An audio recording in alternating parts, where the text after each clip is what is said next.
So with J-Sack calling off the mat, bandage up, blood running down his face, is that the kind of grit you like to see from like everybody on the team? Yeah, K-Sack's he's a tough kid, very gritty. Just like, if you listen to his, after match press conference, it is what it is, and it's wrestling. This stuff happens, and he's just kept his composure and stayed in good position. He's tough. Obviously, he's a competitor. But yeah, it was a pretty nasty cut on his eye there. We didn't see it in live time, and then you go back and look at it. It was pretty good contact, but he's a tough kid. Was that forehead to forehead, or? No, I think he caught a knee. A knee? Yeah, it was kind of part of the reversal, but it kind of came down on his eye, and then I couldn't see it because his hair is so long. Yeah. And then when the trainer pulled his hair up, you could see his eyebrow was hanging down over his eye, and it was split open. But did he take some stitches after he did, yeah, he did. He had stitches and stitched him back up. Yep. Cael, Yep. Josh has another tough one this week. What did you take away from his match with Buchanan, good and bad, and do you think that's going to really help him moving forward? Yeah, I think that it's a big match. You have the number one kid in the country that's obviously very good and has a lot of experience. And he was in the match until the third there, right? I mean, I think we were down 2 seconds of riding time, unfortunately. So some things we got to kind of tighten up.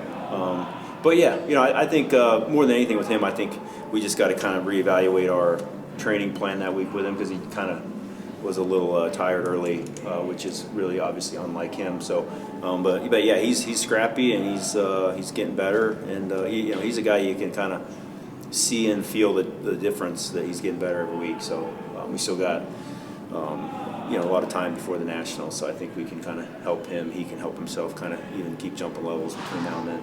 Shane's response after Nebraska, and certainly the other night, is that what you expected to see from him after taking a loss? Yeah, I don't think it's a Big Ten, so you're going to have a lot of the best guys in the country, and you're going to see him, and we're going to see him again. So you just don't get too high or low, win or lose, right? You always got to be kind of in the middle, so to speak, just as far as your attitude and mentality. So yeah, I don't think he's going to keep giving his best effort. I mean, that's what Shane does. He moves forward, and he looks to score points. So it's more about that than it is wins and losses. Kind of adding on to that, Luke was able to bounce back with a tech fall after his first loss. Yeah. How important is it for a young guy like him to not dwell on like a first loss, and for him, first loss in quite some time, and be able to bounce back with a big win? Yeah, I mean, he's a winner. That's what he does. I mean, it's not something that anyone needs to talk about or think about. I mean, he's competitive. So yeah, I think if anything, losses just are an opportunity for us to learn and grow, and sometimes it's just to kind of remind us to loosen up, that we're just playing a game here, and it's more about going out there and just kind of being the best we can be, and focusing more on that than trying to worrying about winning and losing. But yeah, I mean, Luke's he's solid as they get, and nothing's it's going to hurt him. It's just going to motivate him and inspire him. Not that he needs that, because he's very consistent. So he's not a guy that you get too concerned about. He's going to keep getting better every week. Coach, generally speaking about recruiting, what are your thoughts on how Penn State has positioned itself to attract the top prospects year in and year out? I think we like where we're at. We like and love the kids we have in the program, and the kids we have coming into the program. I think, obviously our greatest recruiting tool is just, we're going to help you get to the top of the mountain, and whatever that means to you. You're going to reach your highest levels, and to us, obviously, it's about kind of helping you and preparing you with a certain lifestyle and mentality and approach that's going to benefit you for the rest of your life. I mean, that's what we want. We want to create kids that go out there and make a difference in the world and do what they want to do, whatever that might be. It might be in the sport of wrestling, it might be outside of the sport of wrestling, but that's what we've been blessed to be able to do, and that's our greatest recruiting pitch is just kind of look and see what we're doing. It's not like, hey, what are we going to do? It's like, this is what we are doing. So that makes makes it a lot easier. I hope I'm not misinterpreting what was said in the past, but have there been any tweaks too? Because when we talked about the recruiting trail and saying that we want to approach prospects a little sooner, a little quicker, have there been any tweaks to the point of contact between the prospect contacting Penn State about interest and Penn State contacting the prospect? I think for us it's just like when you're coaching, you're kind of meeting kids where they want to be met, and you're on their timeline. I mean, we don't put pressure on kids, and it's recruiting's like a long-term relationship, right? It's like a marriage. You want it to be kind of a two-way street. Otherwise, it's just not a good long-term plan. So, we're not aggressive recruiters. We just want kids. I think kids know when they come in here, we're going to go to work for them and know when to work harder for them. But everyone's looking at different things, and different things are important to them. And so, we're going to keep attracting the kids that are attracted to what we have and what the culture of this program is. And we're confident that it's going to set them up in their lifetime, in their life, to do what they want to do, and that's our goal. Has NIL changed that picture and what you just said of like the attracting kids that want to be here?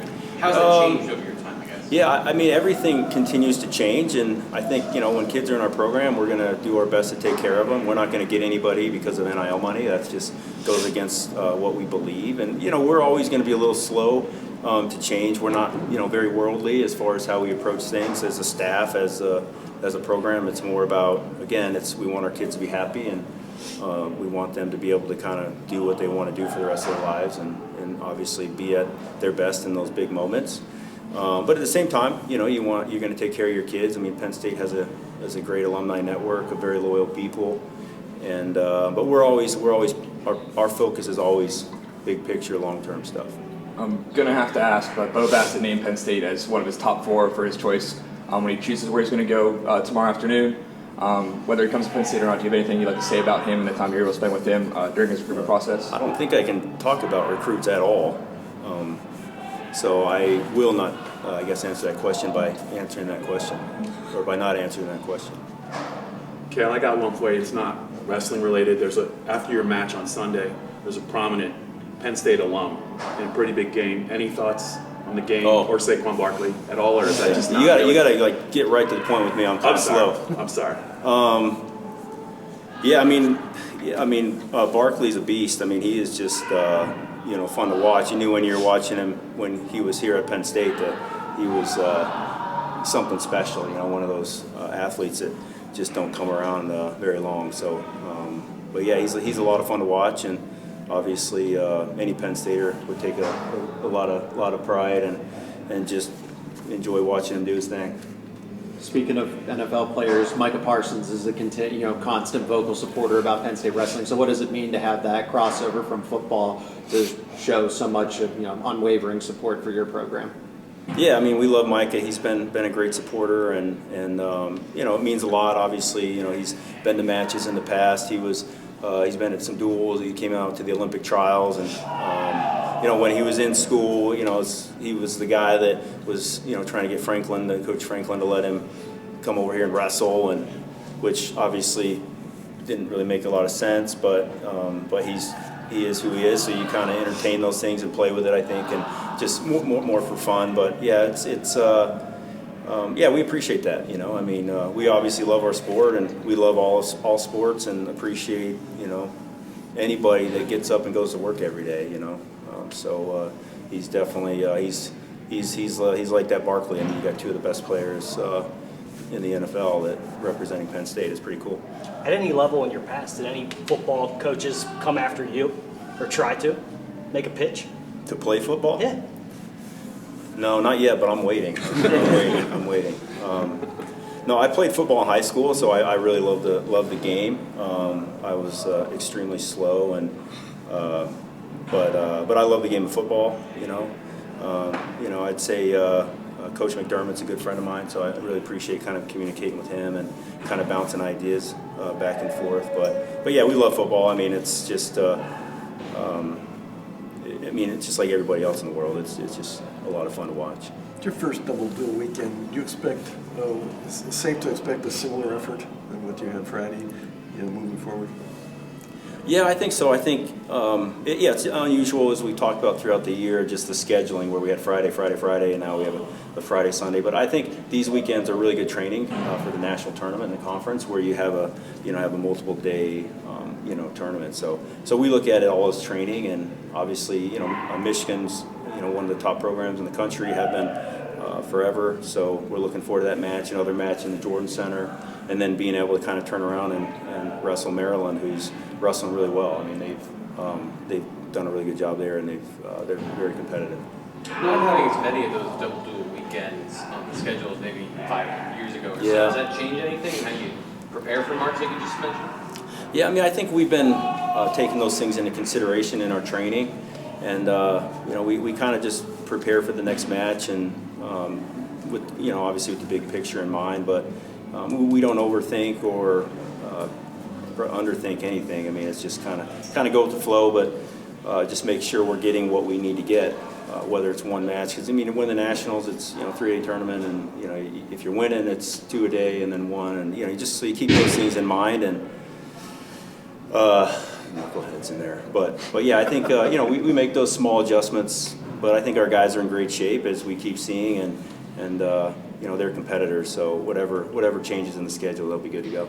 Do you think Braden's going to be available to go this weekend at all? He might be. I'm not 100% sure on that. I mean, that's something we'll decide as we get a little closer to the match. But it wouldn't surprise me if he's ready to roll. I mean, he could be ready to roll, real soon, or we might kind of let him relax a little bit longer. I mean, we're fortunate to have other guys that kind of step in there and can make up for having somebody out of the lineup, and we got guys that are itching to wrestle. So, but yeah, I don't know the answer to that right now. I mean, we'll find out later in the week.